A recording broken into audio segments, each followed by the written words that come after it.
Greetings to all of you, my dear sisters and brothers, and my dear friends, and all of you are welcome to my new broadcasting of Be Committed, a study on Ruth and Esther. And now we are in the book of Esther, in chapter 4. This is your pastor, Yeti. Today in our study, we're going to see a day of decision, in which the queen goes into a counting house and counts the costs. There were perhaps 15 million Jews scattered throughout the Persian Empire because of Haman's enmity and the king's stupidity. All of them were now appointed to die, unless they pulled up stakes and left the kingdom. But if they did that,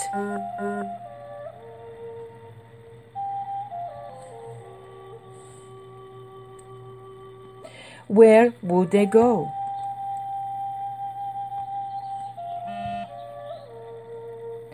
Even their own land of Israel wasn't safe because it was under the rule of Xerxes.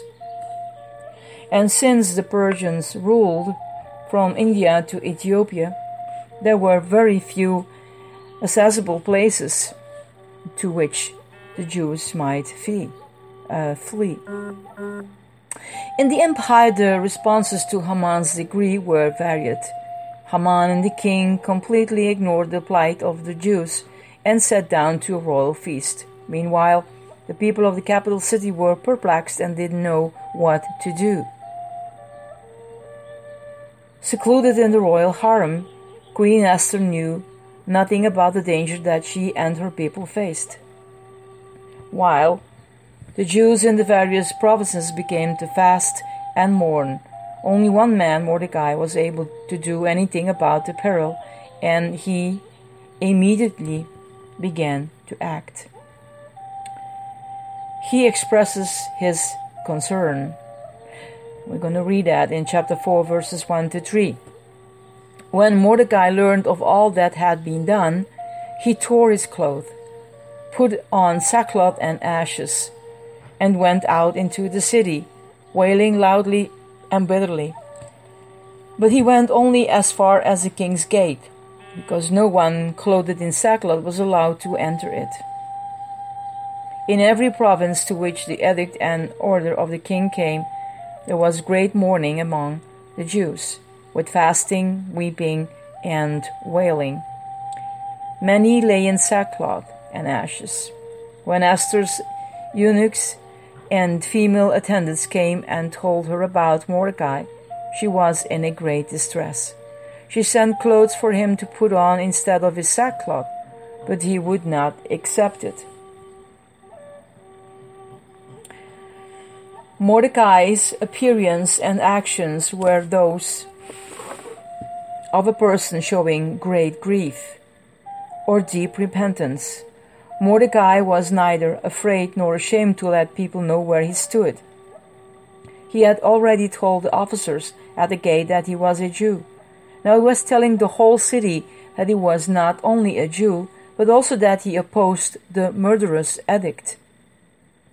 Although it can't be documented from his writings, a statement usually attributes to the British politician Edmund Burke certainly applies here. All that is required for evil to triumph is for good men to do nothing.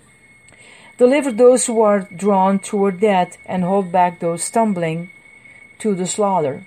If you say, surely we did not know this, does not he who weighs the heart consider it? He who keeps your soul, does he not know it? And will he not render to each man according to his deeds? These solemn words from Proverbs make it clear that we can't be neutral when human lives are at stake.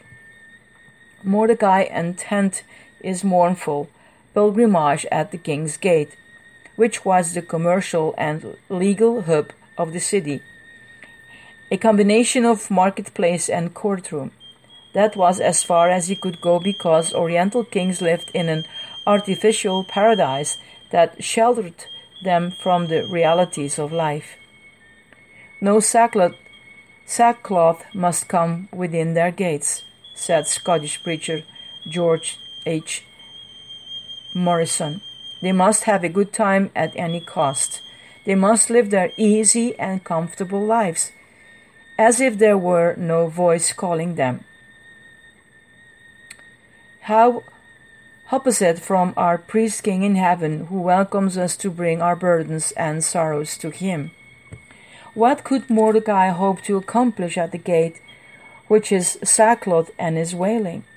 Well, perhaps somebody from the palace would take notice of him and get a message to Queen Esther. The queen's ladies in waiting knew Mordecai, although they didn't know the relationship between him and the queen. And Mordecai had already transmitted information to the queen through some of her retainers. Since Mordecai couldn't enter the house of the woman, this was his only hope. Esther received the report that Mordecai was dressed in sackcloth and ashes, mourning at the king's gate, since she wasn't told the reason for her cousin's strange conduct.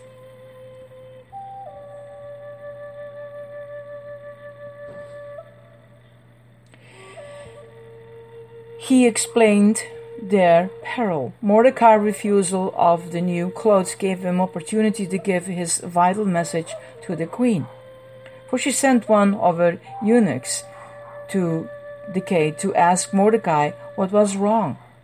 I doubt that Hathach realized what an important part he was playing in God's plan to defeat Haman and save the Jews. So often in the work of the Lord, he uses obscure people to accomplish important tasks. What was the name of the lad who gave Jesus his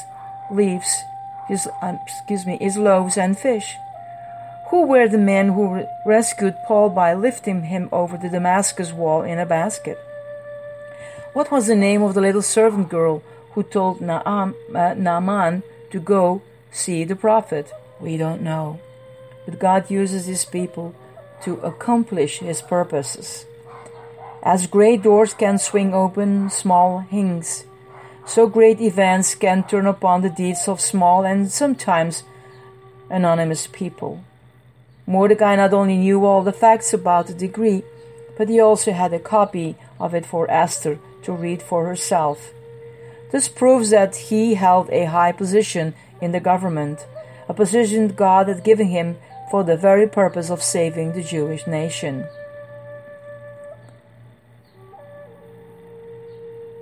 Now the big question was, how would Queen Esther respond to this crisis? He exhorted the queen. Keep in mind that Mordecai couldn't speak directly to Esther, but had to send his message to her via Hathach. Esther had no way of sensing personally how Mordecai felt, nor could Mordecai fully understand how Esther was expressing herself. What a difference it makes when we can see the faces and hear the voices of the people we communicate with.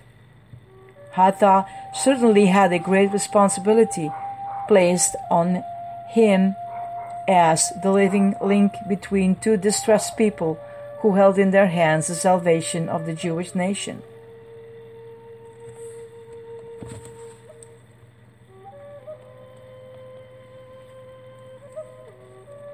In verses 10 and 11 of chapter 4,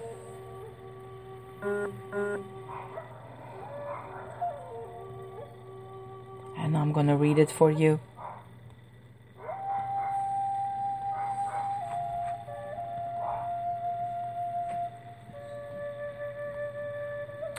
Then she instructed him to say to Mordecai, all the king's officials and the people of the royal provinces know that for any man or woman who approaches the king in the inner court without being summoned, the king has but one law, that they put to death unless the king extends the gold scepter to them and spares their lives. But 30 days have passed since I was called to go to the king. Esther's reply was not an evasion but an explanation. She reminded Mordecai of what he already knew, that nobody, not even the queen, could rush into the throne room and ask for an immediate audience with the king. If she were to do so, she would take her life into her hands. Not only was the king of Persia sheltered from seeing sorrow and hearing bad news, but he was also protected from interruptions that might interfere with his schedule. Again, I don't think that this was an excuse on Esther's part, but rather a plea that Mordecai give her some guidance. He knew palace protocol. He was a man, and he was in touch with what was going on. She was isolated in the harem and incapable of devising the kind of strategy needed to solve the problem. Beside all this, she hadn't seen the king for a month. I get the impression that Mordecai misinterpreted Esther's message. It sounded to him like she was trying to hide her nationality and avoid the responsibility of presenting herself to the king. Had he seen and heard her in person, he probably would have judged her differently. In his reply, Mordecai reminded Esther of 3 solemn facts. First, he told her that her being a palace resident was no guarantee that she would be delivered from death. The royal edict said all the Jews, and Haman would see to it that every last Jew was discovered and slain, even those in the palace. For that matter, there was probably palace personnel who were still loyal to Vashti and would be happy to see Queen Esther removed. Second, Mordecai reminded her that her silence wouldn't prevent deliverances from coming from some other source. The references here is to the providence of God, even though the name of God isn't mentioned.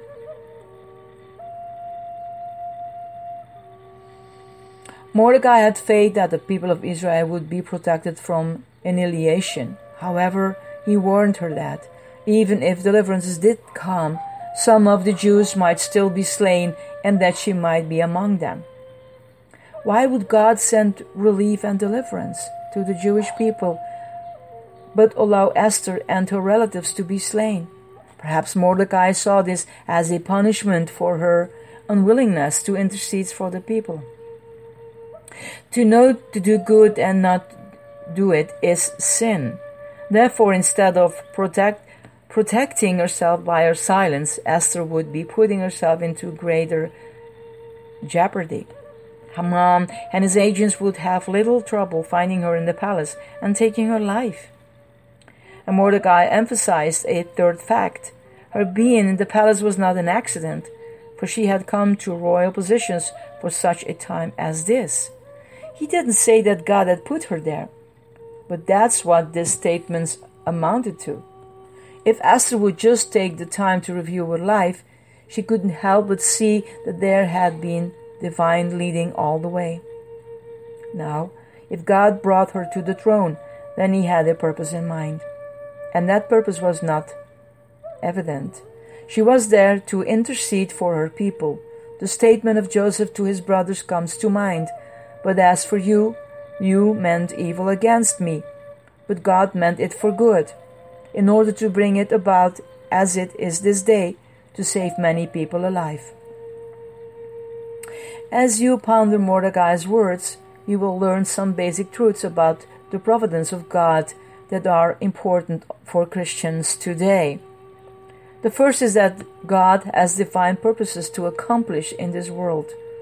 God's purposes involve the Jewish nations as well as the Gentiles nations of the world. They also involve the church. God deals with individuals as well as with nations.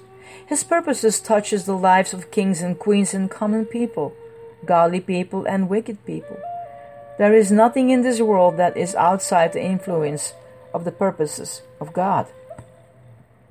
Mordecai made it clear that God accomplishes his purposes through people, for reasons we don't fully understand. But God permits wicked people to do evil things in this world, but he can't work in and through unbelievers and his own people to accomplish his purpose. While he was not the author of his sins. God permitted the king's drunkenness and his foolishness in deposing Vashti. He used the king's loneliness to place Esther on the throne, and in chapter 6 he will use the king's sleepiness to reward Mordecai and start to overthrow the power of Haman. But that we will read and study later. In great things and little things, God is sovereign. The third truth that Mordecai emphasizes was that God will accomplish his purpose, even if his servants refuse to obey his will. If Esther rejected the will of God for her life, God could still save his people, but Esther would be the loser. When ministers and missionaries appeal to the church for volunteers for Christian services, they sometimes give the impression that God's work is at the mercy of God's workers. But this isn't true. If you and I refuse to obey God, either he can abandon us and get somebody else to do the job, and we will lose the reward and blessing, or he can discipline us until we surrender to his will. The fourth lesson from Mordecai's speech is that God isn't in a hurry, but will fulfill his plans in due time. God waited until that third year of the king's reign before taking Vashti off the throne. Then he waited another 4 years before putting Esther on the throne. It was not until the king's 12 years that God allowed Haman to hatch his evil plot, and that he decreed that the crisis day for the Jews would be almost a year away. Here again we see that there is no time for God. It is his time, whatever time we call time. If you were reading the book of Esther for the first time, you might become impatient with God and concluded that he was doing nothing. In chapter 1 and 2, a drunken king and his flattering advisors seems to be in charge. From chapter 3 to chapter 6, it looks as though wicked Haman is in control. Even after Haman is off the scene, it's the king's unalterable decree that keeps everybody busy. But where's God? God is never in a hurry. He knows the end from the beginning, and his decrees are always right and always on time.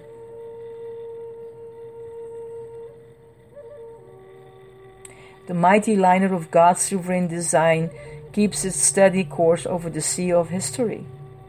God moves undisturbed and unhindered toward the fulfillment of those eternal purposes which he proposed in Christ Jesus before the world began. The sovereignty of God doesn't suggest fatalism or blind determinism, both of which would make life a prison. Only a sovereign God is great enough to decree freedom of choice for men and women, and only a sovereign God could fulfill his wise and loving purpose in this world and even make evil cooperated in producing good.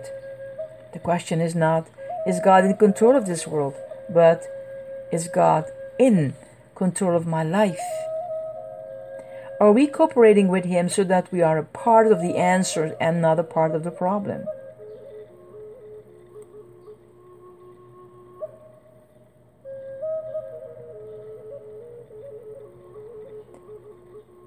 Now we're going to see he expedited the plan. Expedited the plan. Now we're going to read that together in chapter 4, the verses 15 to 17.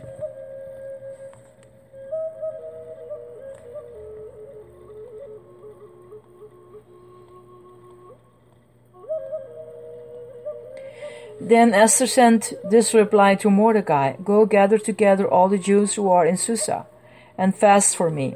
Do not eat or drink for 3 days, night or day. I and my attendants will fast as you do. When this is done, I will go to the king, even though it is against the law. And if I perish, I perish. So Mordecai went away and carried out all of Esther's instructions. When we first met Esther and Mordecai, they were hiding their identities as Jews. Now Mordecai is enlisting other Jews in the struggle against Haman, and Esther is commanding her Gentile ladies in waiting to participate in the feast. Even though the name of God is not mentioned in the text, this act of humiliation was obviously directed to the Lord and was certainly accompanied by prayer. Fasting and prayer are frequently found together in scriptures. For fasting is a preparation for concentrated and humble prayer.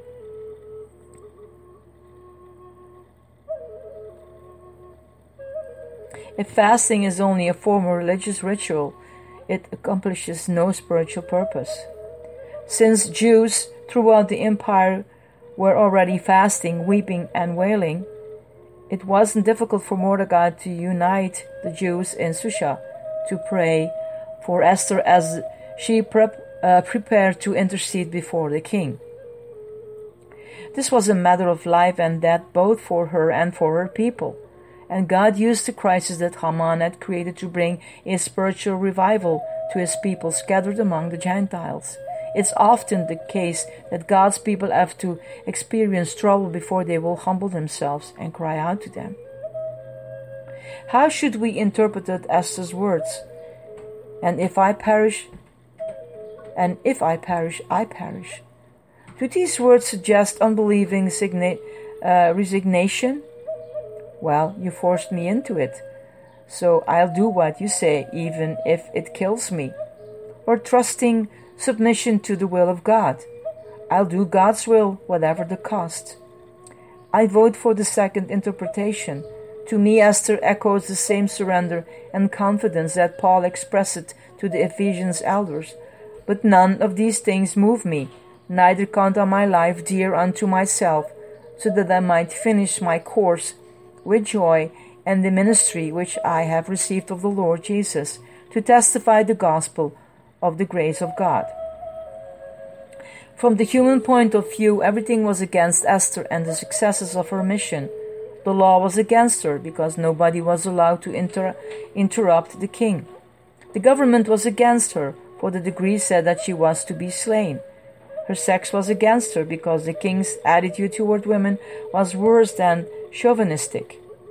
The officers were against her because they did only those things that ingratiated themselves with Haman. In one sense, even the fast could be against her, for going 3 days without food and drink would not necessarily improve her appearance or physical strength. But if God be for us, who can be against us? The answer of faith is nobody. So, my beautiful people, this was the chapter 4 of the book of Esther. Tomorrow we start chapter 5. It's very interesting how God is working in His time, like we call time. It dawned to me that, of course, because we are living in this natural world, in this reality of our own life, we made our time. There is a time in everything. But when it comes to God, He has always His own time. And that's why it is important that our faith must be strong in Him, because we in ourselves are weak. But if we acknowledge that, then God can be strong in us. And what do we need more than the power and the strength and the love of God that works through us and in us for those who walking our path together or those who are passing our life. May God bless your heart, mind, and soul, my dear ones. This is your Pastor Yeti. Bye.